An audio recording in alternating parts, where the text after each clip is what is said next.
여러분은 혹시 그레이스 그로너라는 이름을 들어보신 적이 있나요? 미국 시카고 근교의 한 작은 마을에서 평생을 검소하게 살았던 이 여성은 백만장자였음에도 불구하고 동네 사람들에게는 늘 소박한 이웃으로만 기억되었습니다. 그녀의 삶과 철학은 단순한 절약 이야기가 아니라 우리가 돈과 행복, 그리고 인생을 바라보는 방식을 완전히 바꿔놓을 수 있는 귀한 메시지를 담고 있습니다. 오늘은 이 특별한 여인의 삶에서 배울 수 있는 세 가지 핵심 철학을 풀어드리겠습니다. 그레이스 그로너는 1909년에 태어나 부모를 어린 시절에 잃고 시카고의 한 부유한 가정에서 가정부로 일하던 친척 손에 자랐습니다.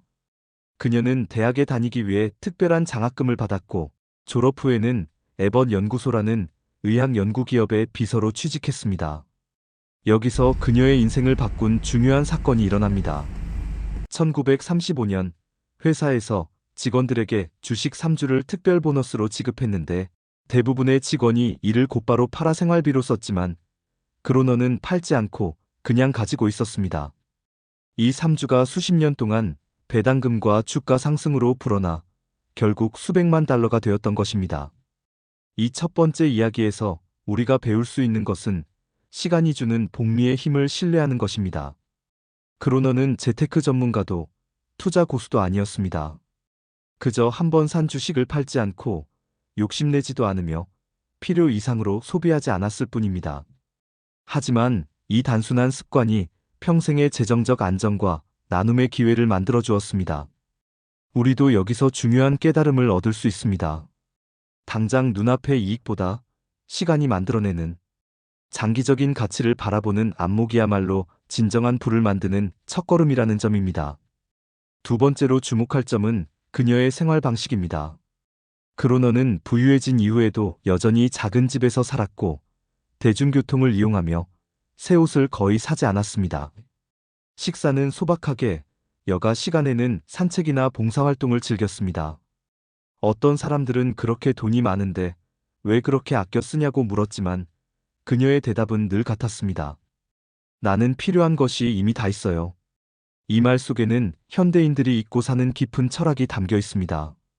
만족을 아는 삶, 즉 충분함을 깨닫는 태도입니다. 우리는 종종 더 많이 벌어야 행복해진다고 믿지만 그로너는 이미 가지고 있는 것에서 행복을 찾았고 이를 바탕으로 불필요한 소비를 멀리했습니다. 세 번째 철학은 나눔입니다. 그로너는 자신이 모은 재산 대부분을 자신의 모교의 장학금으로 기부했습니다. 그녀는 이렇게 말하곤 했습니다. 내가 받은 도움을 다음 세대에 돌려주고 싶어요. 이 기부금은 수많은 학생이 학업을 이어갈 수 있는 발판이 되었고 지역 사회에 큰 울림을 주었습니다. 단순히 돈을 기부하는 것을 넘어 그녀의 나눔은 미래 세대를 위한 투자였던 셈입니다. 나눔은 금액의 크기보다 마음의 크기에서 비롯된다는 것을 그녀는 몸소 보여주었습니다. 이 세 가지 철학, 즉 시간의 힘을 믿는 장기적 관점, 충분함을 아는 만족, 그리고 미래를 위한 나눔은 오늘날에도 변함없이 유효합니다. 우리도 이를 실천할 수 있습니다. 첫째, 소비를 줄이고 여유 자금을 장기적으로 투자하는 습관을 만들 수 있습니다. 둘째, 이미 가진 것을 소중히 여기고 불필요한 욕심을 내려놓는 훈련을 할 수 있습니다. 셋째, 내 자원을 조금이라도 다른 사람과 나누어 사회에 긍정적인 변화를 만들 수 있습니다. 이 세 가지는 특별한 재능이나 거대한 부자가 아니더라도 누구나 실천 가능한 삶의 태도입니다. 여러분이 오늘부터라도 그로너의 철학을 조금씩 실천한다면 재정적인 여유뿐만 아니라 마음의 평화와 삶의 만족도 함께 얻게 될 것입니다. 우리는 종종 돈을 벌고 쓰는 기술에만 집중하지만 진정한 부는 돈을 다루는 태도에서 비롯됩니다.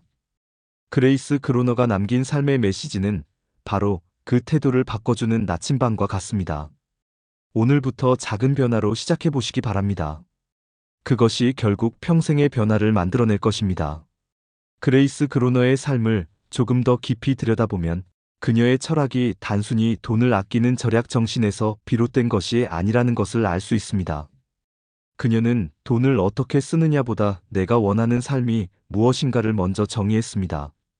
대부분의 사람들은 돈이 많아야 원하는 삶을 살 수 있다고 생각하지만 그로너는 오히려 그 반대로 살았습니다. 자신이 원하는 삶을 먼저 정하고 그에 맞게 돈을 관리한 것입니다. 이렇게 목표가 먼저였기 때문에 불필요한 소비에 흔들리지 않았고 장기적인 투자도 꾸준히 이어갈 수 있었습니다. 그로너의 하루 일과는 아주 단순했습니다. 아침에 일어나면 작은 정원을 돌보고 이웃과 담소를 나누며 봉사활동에 참여했습니다. 여가 시간에는 중고책을 읽거나 오래된 친구들과 차를 마시며 이야기를 나누는 것을 즐겼습니다. 그녀에게 행복은 값비싼 물건이나 호화로운 여행에서 오지 않았습니다. 오히려 일상 속의 사소한 순간에서 진정한 기쁨을 찾았습니다. 이런 태도는 돈을 절약하게 만들 뿐만 아니라 소비와 비교 경쟁에서 오는 스트레스에서 벗어나게 했습니다. 우리가 여기서 배울 수 있는 중요한 교훈은 소박함의 힘입니다. 소박하게 살면 단순히 돈을 절약하는 것 이상의 이점이 있습니다. 첫째, 물질적인 집착에서 자유로워집니다. 둘째, 남는 자원을 더 의미 있는 곳에 쓸 수 있습니다. 셋째, 마음이 가벼워지고 인간관계가 더 진실해집니다.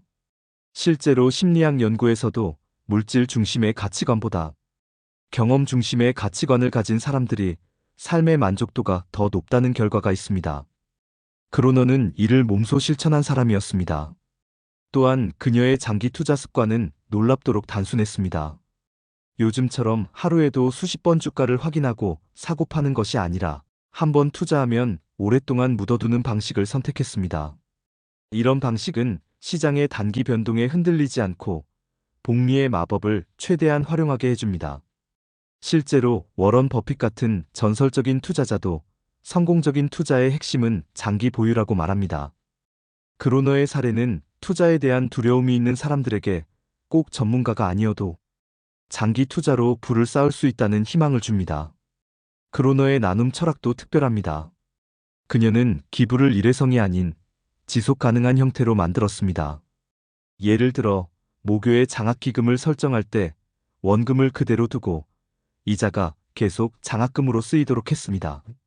이렇게 하면 한 번의 기부로 끝나는 것이 아니라 세대를 거쳐 학생들이 혜택을 받을 수 있습니다. 이는 기부의 지속 가능성이라는 중요한 개념을 보여줍니다. 우리도 금액이 크지 않더라도 도움을 주는 방식이 오래 지속되도록 고민할 수 있습니다. 그로너가 살았던 시대는 경제적 불안과 전쟁을 겪은 시기였습니다. 당시 많은 사람들이 불확실성과 두려움 속에서 살았지만 그녀는 흔들리지 않고 자신의 철학을 지켰습니다. 이를 가능하게 한 힘은 자기 만족과 신념이었습니다. 다른 사람이 더 화려하게 살더라도 자신이 이미 충분하다고 느끼면 비교에서 오는 불행은 사라집니다. 그리고 이 만족감이야말로 장기적인 행복의 핵심입니다. 만약 우리가 그로너의 철학을 오늘날 생활에 적용한다면 이렇게 해볼 수 있습니다. 첫째, 생활비를 줄이기 위해 무조건 절약하는 것이 아니라 내가 진짜 원하는 삶을 먼저 정해야 합니다. 둘째, 불필요한 소비를 줄이고 남는 돈을 장기적으로 투자합니다. 셋째, 여유 자원이 생기면 가족, 이웃, 사회와 나누는 방법을 찾습니다. 마지막으로 비교와 과시 대신 감사와 만족을 선택합니다. 이렇게 하면 재정적 안정뿐 아니라 정신적 평화까지 얻게 될 것입니다. 그레이스 그로너는 우리에게 단순한 절약가나 기부가가 아니라 삶의 방향을 스스로 정한 사람으로 기억됩니다. 그녀의 철학은 나이, 직업, 자산 규모에 상관없이 누구나 실천할 수 있습니다.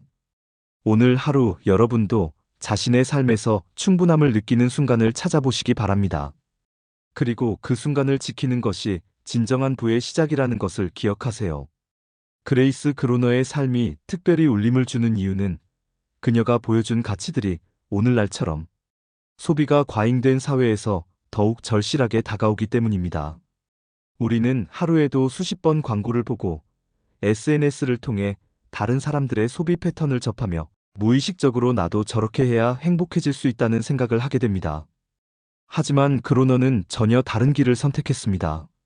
그녀는 유행을 쫓지 않았고 다른 사람의 시선에 자신의 행복을 맡기지 않았습니다. 대신 자신에게 필요한 것과 불필요한 것을 명확히 구분했고 그 기준에 따라 돈과 시간을 썼습니다. 이 태도는 단순히 절약을 넘어서 의식적인 소비라는 중요한 메시지를 전달합니다. 의식적인 소비란 내가 진정으로 필요로 하고 가치 있다고 생각하는 것에만 자원을 쓰는 것입니다. 이를 실천하기 위해서는 먼저 나의 가치관을 알아야 합니다. 예를 들어, 그로너에게 중요한 가치는 안정과 나눔이었기 때문에 불필요한 사치품에는 전혀 관심을 두지 않았습니다. 우리도 자신의 가치관을 명확히 하면 소비 습관을 훨씬 쉽게 관리할 수 있습니다. 그로너의 또 다른 특징은 심리적 여유를 중요시했다는 점입니다. 많은 사람들이 재정을 계획할 때 숫자와 수익률만 생각하지만 그녀는 돈이 마음을 짓누르지 않는 상태를 더 중요하게 여겼습니다. 예를 들어 무리한 대출이나 투기성 투자를 하지 않았고 항상 여유 자금을 확보해 두었습니다. 이는 불확실한 상황에서도 안정감을 주었고 경제적 위기가 닥쳐도 평온함을 유지할 수 있게 해주었습니다. 실제로 재정 전문가들은 심리적 안전망을 만드는 것이 장기적인 재정 관리의 핵심이라고 강조합니다. 그로너의 나눔 방식에서도 배울 점이 많습니다. 그녀는 기부를 할 때 단순히 돈을 건네주는 것이 아니라 그 돈이 어떻게 쓰일지에 대해 깊이 고민했습니다. 모교에 장학금을 줄 때도 이 장학금이 단기적인 생활비로만 쓰이지 않고 학생들의 장래를 위한 발판이 되도록 하겠다는 원칙을 세웠습니다. 이처럼 나눔에도 전략이 필요합니다. 우리도 주변을 돕고자 할 때 어떻게 하면 더 오래, 더 효과적으로 도움이 이어질 수 있을지를 고민해야 합니다. 그리고 무엇보다도 그로너는 자신의 철학을 말뿐이 아니라 행동으로 보여주었습니다. 평생 소박하게 살았고 받은 도움을 돌려주었으며 욕심 대신 감사로 삶을 채웠습니다. 이런 삶은 많은 사람들에게 영감을 주었고 그녀가 세상을 떠난 후에도 그 영향력은 계속되고 있습니다. 오늘날에도 그녀의 이름을 들은 학생과 지역 주민들은 그녀를 조용하지만 위대한 후원자로 기억합니다. 이제 그로너의 철학을 우리의 생활에 적용하는 구체적인 방법을 정리해 보겠습니다. 첫째, 자신의 소비 패턴을 기록하고 진짜 필요한 지출과 그렇지 않은 지출을 구분합니다. 이를 통해 불필요한 소비를 줄이고 장기적인 목표를 위해 자금을 모을 수 있습니다. 둘째, 남는 자금을 주식이나 펀드처럼 장기적으로 성장할 수 있는 자산에 투자합니다. 단, 투자 후에는 단기 변동에 흔들리지 않는 인내심이 필요합니다. 셋째, 자신이 소중히 여기는 분야에 조금씩 나눔을 실천합니다. 금액의 크기보다는 마음과 지속성이 중요합니다. 넷째, 비교와 과시를 줄이고 이미 가진 것에 감사하는 시간을 매일 가집니다. 그레이스 그로너가 보여준 삶의 방식은 단순해 보이지만 꾸준히 실천하기는 쉽지 않습니다. 그러나 한번 습관이 자리 잡으면 돈과 삶에 대한 스트레스가 줄어들고 마음의 여유가 커집니다. 그리고 이 여유가 결국 더 큰 행복과 나눔으로 이어집니다. 그녀가 남긴 메시지는 분명합니다. 진정한 부는 통장 잔고가 아니라 내가 어떻게 살고 어떤 가치를 지키는가에서 비롯됩니다.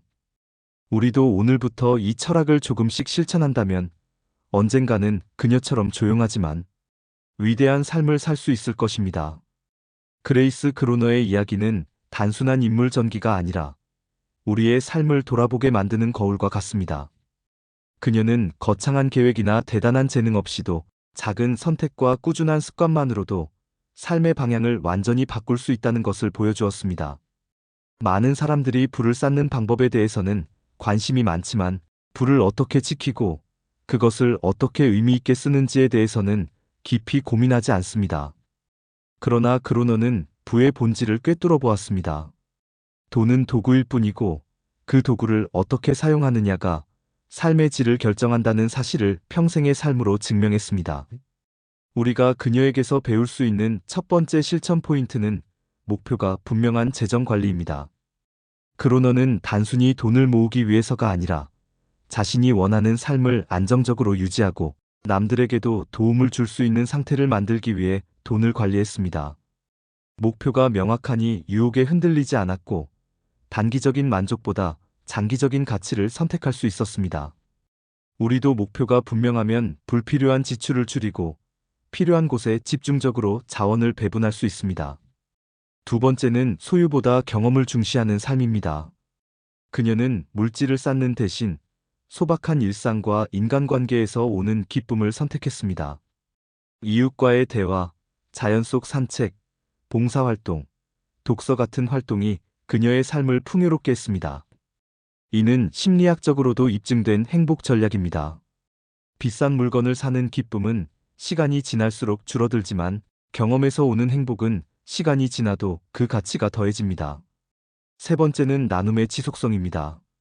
많은 사람들이 일회성 기부를 하고 잊어버리지만 크로너는 자신의 기부가 오랫동안 지속될 수 있는 구조를 만들었습니다. 이는 작은 자원이라도 전략적으로 사용하면 훨씬 큰 변화를 만들 수 있다는 것을 보여줍니다. 우리도 기부나 봉사를 계획할 때 그 효과가 장기적으로 유지될 방법을 고민한다면 훨씬 더 깊은 사회적 영향을 미칠 수 있습니다. 크로너의 삶을 현대 사회에 적용하려면 몇 가지 추가 전략이 필요합니다. 첫째, 정보의 홍수 속에서 스스로의 기준을 세우는 것입니다. 요즘은 소비를 부추기는 정보가 너무 많기 때문에 자신만의 가치 기준과 우선순위를 명확히 정해야 합니다. 둘째, 금융 지식을 기본적으로 갖추는 것입니다. 크로너처럼 단순 투자라도 복리와 장기 보유의 원리를 이해하면 훨씬 안정적으로 자산을 운용할 수 있습니다. 셋째, 자신이 중요하게 여기는 가치를 중심으로 재정을 계획하는 것입니다. 이렇게 하면 돈이 단순히 소비를 위한 수단이 아니라 가치를 실현하는 도구가 됩니다. 마지막으로 크로너의 삶에서 가장 인상 깊은 점은 조용함입니다. 그녀는 자신의 선행을 드러내지 않았고 사람들의 주목을 끌려고 하지 않았습니다. 하지만 세상을 떠난 후 그녀의 이름은 많은 사람들의 입에서 입으로 전해졌습니다. 진정한 영향력은 소리 없이 퍼져나간다는 것을 그녀는 보여주었습니다. 이는 우리에게 중요한 교훈을 줍니다. 선한 영향력은 과시가 아니라 꾸준함에서 나오고 진정한 존경은 화려한 성취보다 꾸준한 가치 실천에서 비롯됩니다. 여러분이 오늘부터 할 수 있는 작은 실천은 의외로 간단합니다.